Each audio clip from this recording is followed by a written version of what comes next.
Straight ahead at noon, a shooter is still on the loose today after opening fire and wounding 3 people last night at Washington Square Mall. We've got a live report coming your way with the latest on the search for the suspect.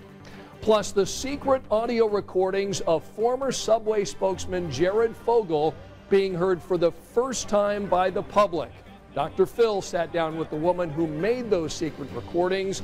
Dr. Phil joins us live in a few minutes. We'll talk about his interview. And we've got a new House Speaker today. Paul Ryan's message to Congress coming up next on Eyewitness News at noon. From Indiana's news leader, Eyewitness News at noon starts now. Good afternoon, I'm Scott Swan. We begin today with the shooting that erupted at Washington Square Mall last night. Nearly 18 hours later, police still haven't found the gunman that walked into the mall and opened fire, wounding 3 people. Eyewitness News reporter Matt McCutcheon begins our coverage today, live from Washington Square Mall. So Matt, what are police telling you about the suspect? Well, Scott, good afternoon. I just spoke with police, and so far detectives are not releasing any information about a suspect or suspects in this case from store and mall surveillance here at Washington Square Mall. All of this unfolding around 6:30 yesterday evening. Today, the mall is back open, and while it may be business as usual right now, the day started with a moment of prayer. Jesus Christ, we pray. Amen. Amen. Thursday morning inside the mall, a prayer for the victims and for the community. Right now, people are worried, concerned, scared about what's going on in our community and in this mall. For Pastor Ethan Maple, this is an attempt to heal and move on from Wednesday night's violence when 3 people were shot inside the mall. So the lady came on announcements and said it's going to be a lockdown because it's been several people shot at Washington Square Mall. Next thing you know, I look over, you can just hear about shots going off and people running around screaming, just freaking out. The store was a madhouse at the time.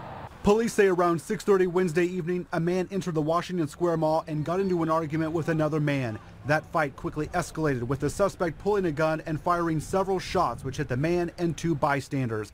Shoppers, their families, and store employees all scrambled to run for shelter to escape the danger. Like a pop, pop, pop, pop.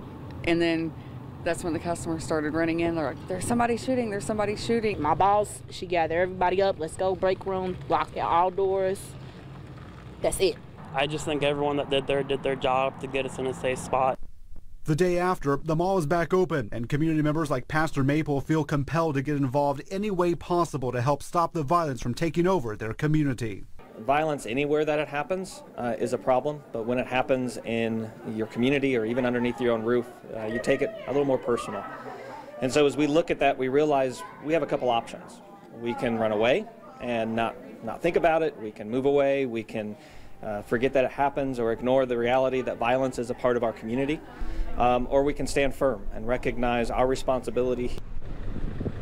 And that's what the church plans to do with their 175 members who meet here every Sunday. A live look right now shows extra police presence here, as well as mall security working here to make sure everyone is safe while this investigation continues and the search for the person or persons responsible also continues this noon hour. Scott?